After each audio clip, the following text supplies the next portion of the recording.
Preppers, people who meticulously prepare for emergencies or disasters, can seem overly cautious, even silly.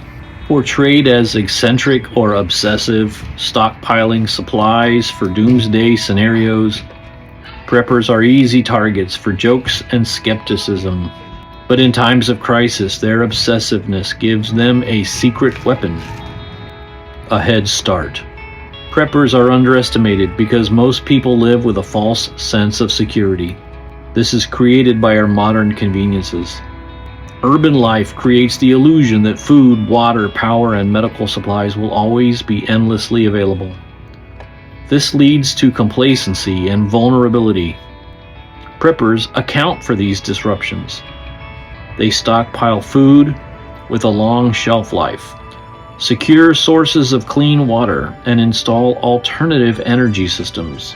When disaster strikes, preppers thrive, while others scramble just to survive. Preppers train for the future by acquiring skills. They know how to make fire in several ways. They know how to purify water, prepare food, and administer medical care. These skills are not extreme or unnecessary. In emergencies, 911 won't answer. Preppers will have the skills to endure the hardships and will be able to help others in their communities do the same.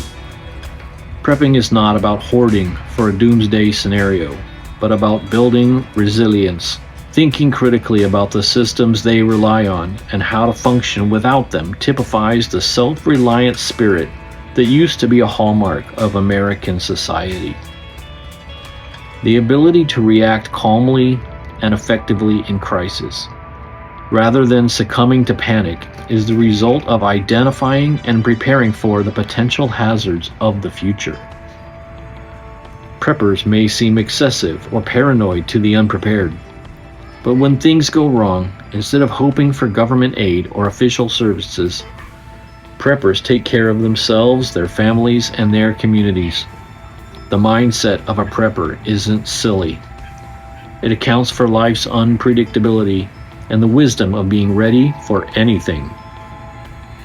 When a race car driver maintains a higher speed through a corner by taking the perfect racing line, they lose less momentum throughout the transition. Entering the corner at a higher speed allows the car to maintain kinetic energy, amplifying the effect of any acceleration exiting the corner. More momentum through the apex gives the car a head start out of the corner, so it is already moving faster when it straightens and begins acceleration. They've entered a crisis ready for the turn and lose less momentum as they enter the bad times, giving them a head start that propels them to survival. That head start is the prepper's secret weapon.